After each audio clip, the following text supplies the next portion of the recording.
If you're like most people, you're probably asking yourself what a witch hunt is.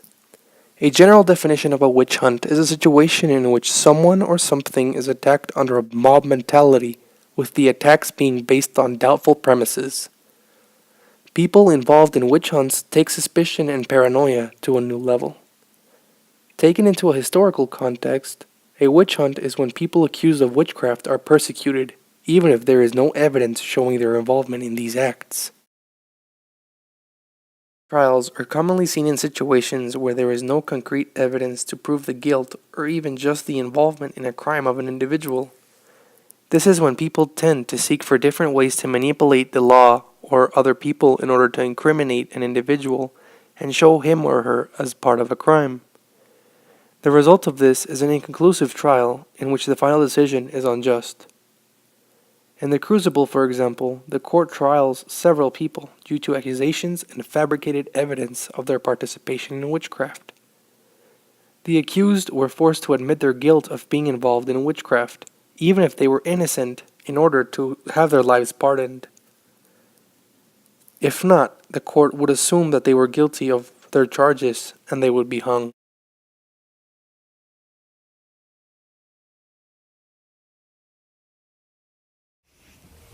Witch hunts during the time frame of the Crucible happened due to the strictness of the town in Salem, one of the Protestant communities that was run under a theocracy in the Massachusetts Bay Area. This form of government turned all the Protestant beliefs into laws that were severely punished if broken. People worked most of their time and weren't allowed to participate in any type of entertainment. Such strictness caused people to try to go behind the back of the law to do what in the community was unlawful. For instance, in the Crucible, girls were found dancing in the forest, some doing so naked. The people's radical beliefs moved them to think of witchcraft as the only explanation to these acts. These girls then, upon being accused of witchcraft, would blame many more people of being part of the same crimes.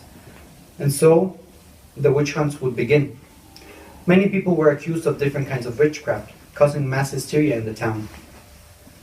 All these people were prosecuted by the accusations the girls made in order to pass the guilt on to someone else. These prosecutions went far enough to court, where the accused were unjustly tried, and as many as 19 people were hanged consequently, all without any evidence of witchcraft taking place in their lives, basing their trials only on the accusations that other people had made about them, either as a form of vengeance for unsolved issues, or simply to pass the guilt of the crime to someone else in order to be safe from conviction of their own crimes. Nowadays, a similar phenomenon still takes place in our society. This is witch hunt, a modern kind of witch hunt. A clear example of this is racial profiling. This includes suspicion of an individual based on their religion or on their race.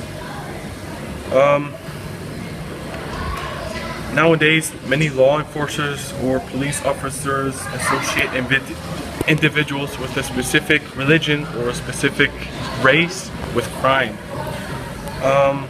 Racial profiling takes a big part in our society. There have been many cases where racial profiling has come to be harmful to suspicious individuals. In many cases, there has been aggression by officers. This happens because the individual they assume suspicious, somehow related to crime, is not cooperating. For example, when police officers pull over black people who are driving and they ask for their license without any warrants.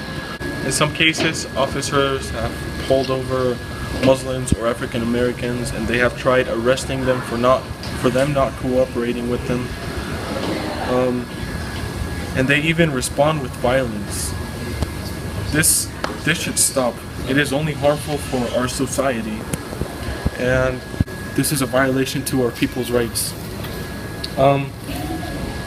By stopping this, well, it is important for us to know our rights, because by knowing our rights, we can defend ourselves in a non-violent way. We have a friend in here, a fellow Anas. How you is, cuz? How you is? What do you think of racial profiling? Racial profile? Yeah. Bruh. Let's start off with people thinking just because we black, we like to eat fried chicken all the time. That ain't true. Maybe sometimes we like to eat fish sometimes, you know what I'm saying? Alright, we don't always say, you know what I'm saying, you know what I'm saying? Alright? And we just, and sometimes we just grow up in our low riders and they'd be like, this guy trying to shoot us. Bruh, we're trying to, enjoy ourselves, you know what I'm saying? Yeah. God. Why do you think that cops pull over Muslims or black people? I don't know, man. I think it's something about like they scared because we cooler than them or something. Okay, thank you, Ines. I got We you. have another fellow here, Fares. God. Fares, what do you think of racial profiling? I think that it is very common all around the world, especially in the United States, and it is something that is very corrupt, especially due to the government that they're really implementing this now that we have a new president, Donald Trump.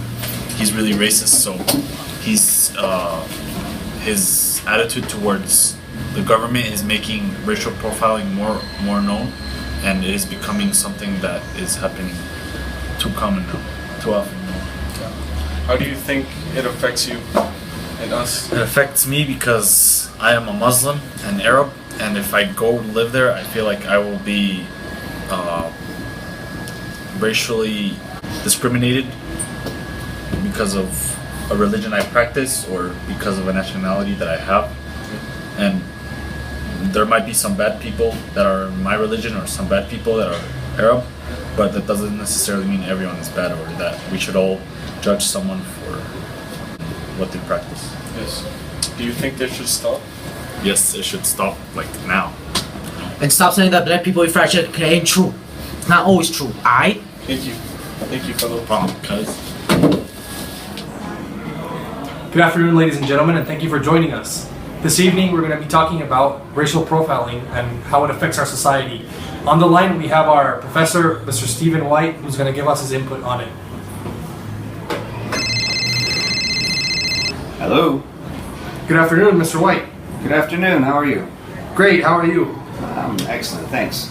Could you please give us your input on racial profiling and what you think about it? What I think about it? Well, I think it's something that sadly is going on in so many levels of society, and it goes on in a way that is, I would even say it's on a subconscious level that most people to some degree or another racially profile.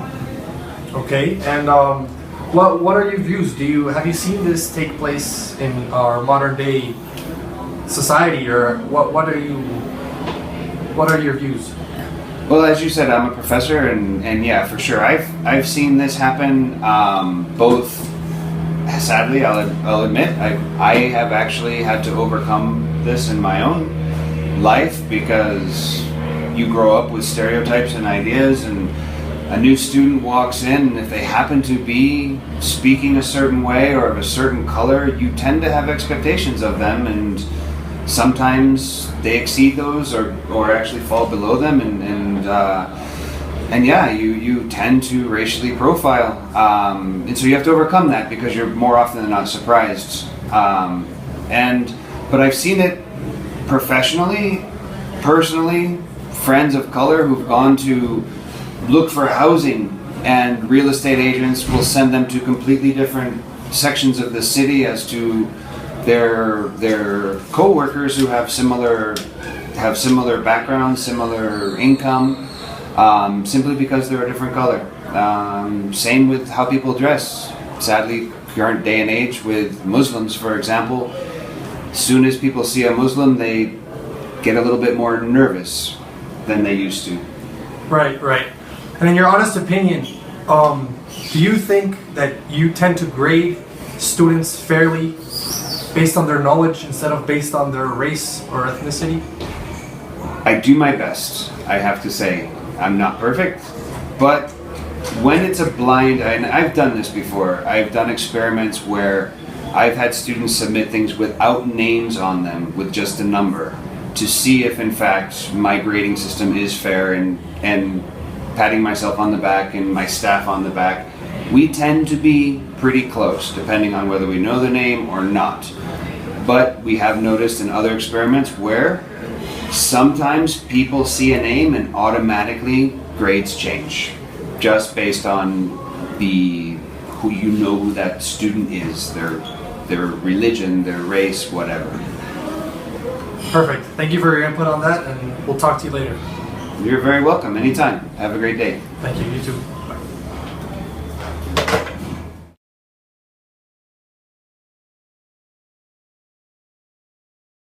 Shopping while black Vine video goes viral.